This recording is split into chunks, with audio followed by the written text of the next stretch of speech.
Deep Talks, un podcast de BBVA.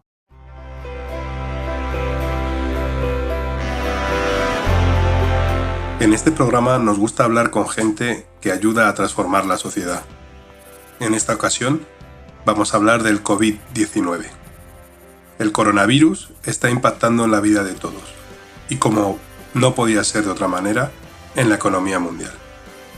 Vamos a tratar de entender ese impacto con uno de los economistas más reputados de España.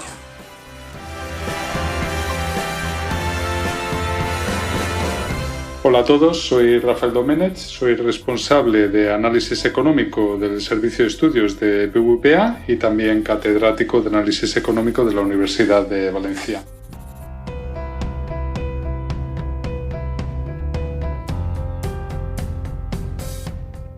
Hola Rafa, muchas gracias por estar con nosotros. Lo primero que te quería preguntar es ¿cuál crees que va a ser el impacto económico de esta crisis sanitaria en España? ¿Qué escenario crees que nos podemos encontrar si esta situación se prolonga? Bueno, vamos a ver, aunque en principio va a tener una duración mucho más corta, el impacto del coronavirus puede ser más intenso a corto plazo que el de la gran recesión, que por el contrario se prolongó durante mucho más tiempo, incluso años, ¿no? Durante las semanas que dure el estado de alerta en el que nos encontramos, pues estamos viendo que la actividad de algunos sectores se ha ralentizado completamente de una manera muy significativa. Por lo tanto, yo creo que no estamos en un escenario de ralentización de crecimiento, sino en uno de contracción severa de la actividad, al menos de carácter temporal, a muy corto plazo. Lo vimos en China hace unas semanas, luego en Italia, y lo estamos padeciendo ahora. Y los datos que empezamos a conocer en España pues, son bastante concluyentes. Vemos caídas del 75% en el tráfico de viajeros en algunas ciudades, entre el 30 y el 60% del comercio minorista, o por encima del 80% en el turismo. Yo creo que es importante tener en cuenta una aproximación muy sencillita, ¿no? Y es que cada semana supone aproximadamente casi un 2% del Producto Interior Bruto anual, ¿no? Si la actividad económica agregada disminuye al menos un 50% durante las 2 o 3 semanas que dure esta situación, cada semana supondría un 1% menos de Producto Interior Bruto. Esto nos da una idea, ¿no? del impacto a muy corto plazo que puede tener esta crisis sanitaria en lo económico, y que por supuesto luego se va a ver compensado por la recuperación posterior que tengamos de la economía. Con eso que dices, ¿es creíble y factible esa recuperación en V que espera el gobierno? Bueno, es perfectamente factible, pero tampoco es algo inexorable que vaya a ocurrir de una manera segura. Hay que trabajar para que esa recuperación en forma de V sea un hecho, para que haya un rebote, ¿no? Y lo primero que tenemos que hacer es evitar la destrucción del tejido productivo, ¿no? Que haya empresas que cierren, que entren en bancarrota, que despidan a trabajadores y posteriormente pues, hacer posible esa recuperación.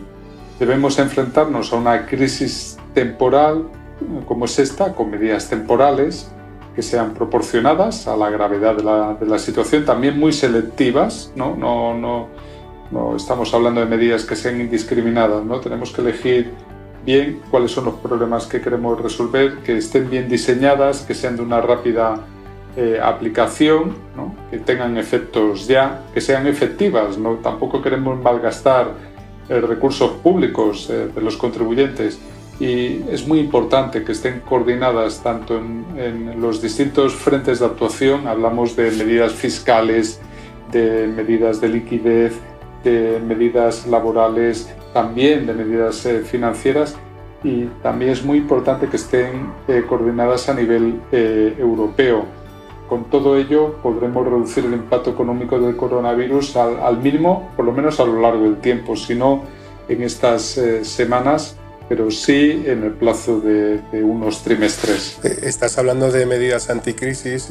¿Crees que son suficientes las que ha anunciado Pedro Sánchez tras este último Consejo de Ministros? Bueno, acabamos de conocer el esbozo de las medidas tras el Consejo de Ministros. Ha habido una rueda de prensa pero no conocemos los detalles. Se habla de movilizar una cantidad muy importante, 200.000 millones de euros. Esto es un esfuerzo considerable, está por encima del 15% del Producto Interior Bruto de España. Para que nos hagamos una idea, esto es equivalente a unos 4.300 euros por persona, ¿no? Por ciudadano español, ¿no? Y son medidas que están en línea con el esfuerzo que están haciendo otros países como Alemania y Francia, ¿no? Pero necesitamos conocer en las próximas horas los detalles de las medidas para evaluar en qué medidas son suficientes o no, ¿no?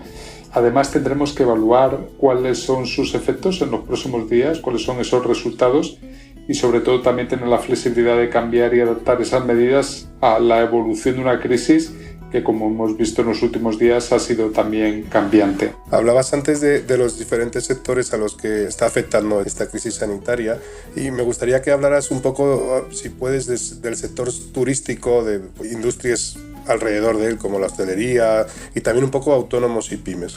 ¿Cómo crees que están afectados? Bueno, el impacto en el sector turístico ya lo estamos viendo con los días que han transcurrido, ¿no? Su actividad ha disminuido en más de un 80%. Y desde luego no va a remontar mientras dure el estado de alerta, ¿no? Seguramente después pasemos a una situación de control sanitario menos estricto, que pasemos del confinamiento y la prohibición a una situación de prevención y distanciamiento social antes de que la situación se normalice, ¿no? Yo creo que la recuperación del sector turístico será un hecho cuando las personas tengan la certidumbre de que viajar es de nuevo seguro como lo era antes. Esa situación tarde o temprano llegará, pero es difícil ahora en estos momentos decir cuándo se recuperará por completo la confianza. En otros sectores seguramente esa recuperación puede llegar antes y sea el caso de la mayoría de pymes y autónomos. De nuevo, siempre que se ofrezca liquidez y medidas de apoyo para que la situación tan dramática por la que algunas de estas empresas, de estas pequeñas y medianas empresas o algunos de esos autónomos están pasando estos días y tendrán que pasar en las próximas semanas, pues no desemboque en la desaparición de las empresas o en una situación de bancarrota, ¿no? Yo creo que con las medidas apropiadas, pues en un tiempo estaremos hablando de una crisis temporal de la que supimos evitar pues esos efectos más persistentes en el tiempo. Eso te iba a decir, con el poco tiempo que llevamos, ¿qué podemos sacar? ¿Tenemos algún aprendizaje de esta crisis? ¿Te atreves has visto algo que crees que podamos, cómo se está manejando? Sí, yo creo que es todavía muy pronto, ¿no? Pero bueno, creo que en general se ha actuado ahora con más rapidez que en la gran recesión del 2008-2009. También hay más consenso sobre las medidas económicas a aplicar y desde luego todo es mejorable. En general lo que estamos viendo es que los gobiernos nacionales, y esto también es normal, van por delante de algunas instituciones europeas, ¿no? Que por el momento están yendo por detrás de los acontecimientos. Has hablado también de la gran crisis del 2008. ¿Crees que hay un riesgo real de una recesión en la economía mundial? Bueno, hay un riesgo muy elevado de que en 2020 haya una recesión mundial, desde luego en Europa, aunque ciertamente sea de carácter temporal y esté muy concentrada en este primer semestre del 2020, ¿no? Aunque con una duración mucho más corta, también es posible que la recuperación sea más rápida, ¿no? Pero lo que sí que es cierto es que a corto plazo, como decía antes, el impacto del coronavirus puede ensombrecer al de la gran recesión. Estamos viendo desplomes del precio del petróleo, caídas drásticas y dramáticas en la bolsa. ¿Por qué se produce esto? ¿Está justificado? Bueno, yo creo que la reacción de los mercados está justificada en su dirección, pero desde luego no con la intensidad que estamos viendo. Estamos viendo que en algunos mercados en las últimas semanas las caídas acumuladas exceden el 30 o incluso el 50%, por lo tanto se ha producido una sobrereacción. Porque incluso aunque la recuperación sea lenta o no se recupere todo lo perdido durante esta crisis, lo cierto es que la actividad mundial no va a reducirse en absoluto de manera ni permanente en esa proporción o en una cifra siquiera cercana a la caída que estamos viendo ahora mismo en los mercados. Por supuesto que la actuación de los bancos centrales, de los organismos internacionales y las medidas de los gobiernos nacionales debe contribuir a que esa situación en los mercados financieros se vaya normalizando. Pero por el momento yo creo que lo que hay que esperar, o lo que los mercados están esperando a ver, es que desde el punto de vista sanitario el contagio se estabiliza y, como ya estamos viendo en algunos países asiáticos, la actividad económica empieza a recuperarse. Acabamos de hablar de mercados, pero me gustaría, ¿cómo valoran o cómo valoráis las medidas del Banco Central Europeo y de la FED y del resto de bancos centrales? ¿Creéis que están siendo suficientemente contundentes? Yo creo que en general la actuación de los bancos centrales ha sido correcta, ha sido contundente, pero ha habido dos problemas, ¿no? El primero ha sido de coordinación, ¿no? Sobre todo en los primeros días vimos cómo algunos bancos centrales tomaban decisiones de manera unilateral, ¿no? Las medidas coordinadas por parte de los bancos centrales, como las que hemos empezado a ver en este fin de semana, pues habrían sido más contundentes y habrían contribuido a restablecer la confianza de una manera más rápida, ¿no? Y el segundo problema que hemos visto ha sido de comunicación y ha requerido aclaraciones posteriores por parte de las autoridades monetarias.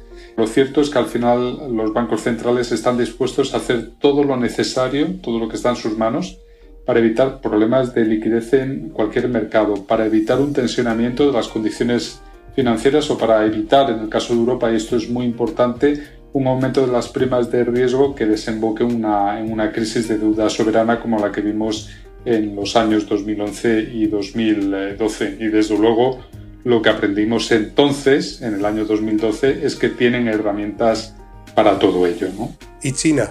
¿Qué sabemos?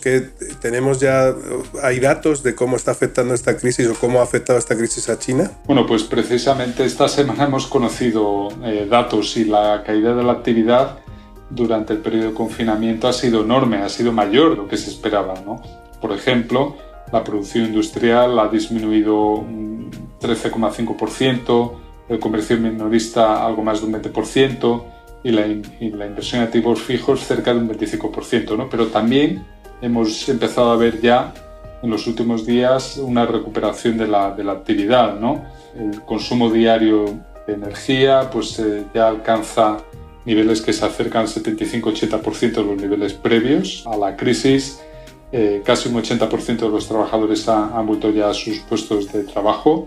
Y poco a poco vamos viendo como día a día, semana a semana, cómo esa situación se empieza a normalizar, pero todavía llevará algún tiempo. Rafa, estamos terminando, pero antes de terminar me gustaría preguntarte, ¿debemos estar preparados para, en lo sucesivo, vivir este tipo de crisis, dada la globalidad del planeta y la rapidez con la que todo se mueve? Así es, yo creo que debemos estar preparados para otro tipo de situaciones parecidas, pero tampoco debemos renunciar a los beneficios de la globalización, que son muchos, sino que tenemos que aprender de los problemas o de los errores que cometemos, ¿no?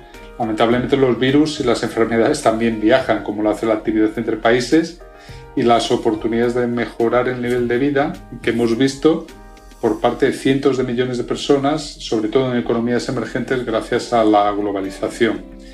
Pero insisto que tenemos que prepararnos mejor para evitar ese tipo de crisis.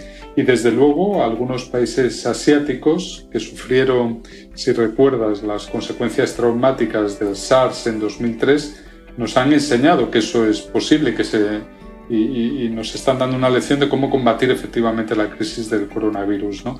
Y, por ejemplo, Taiwán es un excelente ejemplo de ello. Es un país que estaba preparado, que ha respondido rápidamente. El contagio ha sido mínimo, a pesar de estar muy expuesto a China, y su actividad económica apenas se ha visto afectada, ¿no? En el futuro, pues otros países como los europeos o como España, pues tendremos que hacer lo mismo. Rafa, como siempre, un placer hablar contigo por lo clarificador que eres cuando explicas estas cosas. Muchas gracias. No, muchas gracias a vosotros. El placer ha sido mío. Todos somos conscientes de que la situación que crea la propagación del coronavirus es muy grave. El mundo está cerrando sus puertas. Pero entre todos, trabajando de manera eficaz y coordinada, podemos conseguir que su impacto se mitigue. Como dice Domenech, con las medidas apropiadas, en un tiempo estaremos hablando de una crisis temporal. siempre es mejor ver la botella medio llena.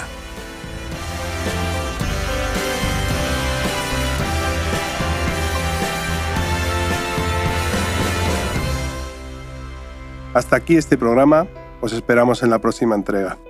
Recordad que podéis suscribiros a todos los podcasts de BBVA en iVoox, Apple Podcasts, Spotify y Google Podcasts, además de seguir toda nuestra actualidad en bbva.com. Un saludo.